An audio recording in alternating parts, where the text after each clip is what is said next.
Hello friends, कैसे हैं आप सब। दोस्तों आइए ज़रा अच्छा सा मूड करते हैं और एक बढ़िया सी कहानी सुनते हैं। ये कहानी बहुत रोचक है, अंत तक ज़रूर सुनिए। इसका शीर्षक है ढोल। एक छोटे से गांव में एक बहुत ही गरीब महिला अपने परिवार के साथ रहती थी।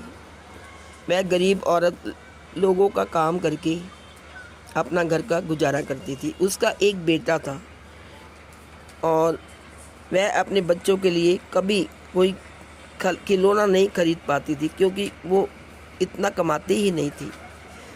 जिन घरों में काम करती थी उससे जो पैसे मिलते थे उससे सिर्फ अपने घर का गुजारा बहुत मुश्किल से चलता था। एक दिन उसे काम के बदले अनाज मिल गया। अनाज को वह कहीं बेचने जा रही थी, तो जाते समय उसने अपने बेटे से पूछा, बोल बेटे, तेरे लिए हाट से क्या लेके आऊँ। बेटे ने झट से जवाब दिया, ढोल, मेरे लिए एक ढोल लेकर आना माँ। माँ जानती थी कि उसके पास कभी इतने पैसे ही नहीं होंगे कि वह अपने बेटे के लिए ढोल खरीद सके। वह हाट गई, वहाँ अनाज बेचा और उन पैसों से कुछ बेसन और नमक खरीदा।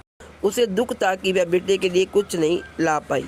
वापस आते हुए रास्ते में उसे एक लकड़ी का प्यारा सा टुकड़ा दिखा। उसने उसे उठा लिया और आकर बेटे को दे दिया। बेटे की कुछ समझ में नहीं आया कि उसका वह क्या करे। दिन के समय वह खेलने के लिए गया तो उस टुकड़े को वह अपने साथ ले गया। एक बुढ़िया अपना चूल्हा जला रही थी और चूल्हे में उपले जलाने की कोशिश कर रही थी, पर उपले बहुत गीले थे, इसलिए उनने आग नहीं पकड़ी। चारों तरफ धुआं ही धुआं हो गया। धुएं से उस बुढ़िया की आंखों में पानी आ गया।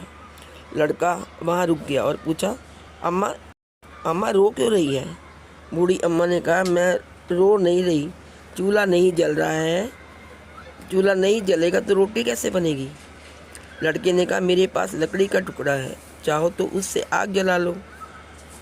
अम्मा बहुत खुश हुई। उन्होंने चूल्हा जलाया, रोटियां बनाई और उसने एक रोटी उस लड़के को भी दे दी। रोटी लेकर वह लड़का चल पड़ा। चलते चलते उसे एक कुम्हारिन मिली। उसका बच्चा मिट्टी में लौटते हुए ज़ोर ज़ोर से रो रहा था। वो लड़का वहीं रुक गया और उसने पूछा कि वह तुम्हारा लड़का क्यों रो रहा है। कुम्हारिन ने कहा, यह बहुत भूखा है और घर में खाने को कुछ भी नहीं है। लड़के ने अपनी रोटी उस बच्चे को दे दी।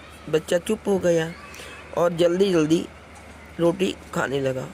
कुमारी ने उसका बहुत एहसान माना और उसे एक घड़ा दे दिया।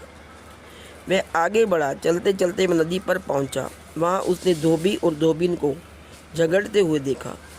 लड़के ने रुककर उनसे पूछा, तुम क्यों झगड़ रहे हो। तो धोबी ने कहा, चिल्लाऊं नहीं तो क्या करूं। इसने शराब के नशे में घड़ा फोड़ दिया, अब मैं कपड़े किस में उबालूं। लड़के ने कहा, झगड़ा मत करो, मेरा घड़ा ले लो। इतना बड़ा घड़ा पाकर धोबी खुश हो गया और बदले में उसने लड़के को एक कोट दे दिया।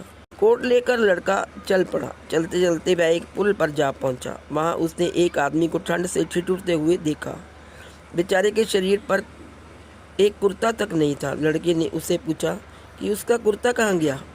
आदमी ने बताया, मैं इस घोड़े पर बैठकर बाहर शहर जा रहा था, रास्ते में डाकुओं ने सब छीन लिया और तो और कुर्ता तक उतरवा लिया। लड़के ने कहा, चिंता मत करो, लो ये कोट पहन लो। आदमी ने कोट लेते हुए कहा, तुम बहुत भले हो, मैं तुम्हें ये घोड़ा भेंट करता हूँ। और उसने उस लड़के को घोड़ा दे दिया। लड़के ने घोड़ा ले लिया और थोड़ा आगे जाकर उसने एक बारात को देखा, लेकिन दूल्हा बाराती गाने बजाने वाले सब मुँह लटकाए हुए पेड़ के नीचे बैठे थे। लड़के ने पूछा कि वे उदास क्यों बैठे हैं। दूल्हे के पिता ने कहा, हमें लड़की वालों के यहाँ जाना है, पर दूल्हे के लिए घोड़ा ही नहीं है। जो घोड़ा लेने गया वह अभी तक लौटा नहीं। दूल्हा पैदल तो चलने से रहा। पहले ही बहुत देर हो गई है, कहीं विवाह का मुहूर्त ना निकल जाए। लड़के ने उन्हें अपना घोड़ा दे दिया।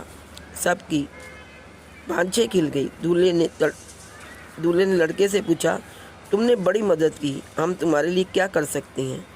लड़के ने कहा, आप अगर कुछ देना चाहते हो तो ये ढोल मुझे दे दीजिए। दूल्हे ने ढोल बजाने वाले से उसे ढोल दिलवा दिया। लड़का भागा भागा घर पहुंचा और ढोल बजाते हुए माँ को पूरी कहानी सुनाने लगा कि उसकी दी हुई लकड़ी से उसने ढोल कैसे प्राप्त किया। लड़का ढोल को पाकर बहुत खुश हो गया और माँ भगवान का धन्यवाद करने लगी। तो दोस्तों देखिए, जहाँ चाह वहाँ रहा, इसका अर्थ ये है कि निस्वार्थ त्याग और सत्कर्म घूम फिर कर हमारे ही सामने आते हैं, उनका लाभ हमें ही मिलता है। इसलिए अच्छे कर्म करते रहिए। वो लड़का सबका भला करता रहा, सबकी ज़रूरतें पूरी करता रहा, गरीबों की मदद करता रहा, तो भगवान ने उसको भी उसकी मनोकामना पूरी की। इसलिए अच्छे कर्म करते रहिए, भगवान हमारा हमेशा ही भला करेंगी, जैसे कि उस लड़के का किया। तो दोस्तों ये थी आज की स्टोरी। आशा है आपको बहुत अच्छी लगी होगी। यदि मेरी ये स्टोरी आपको पसंद आए तो please like, share and subscribe. Thank you so much.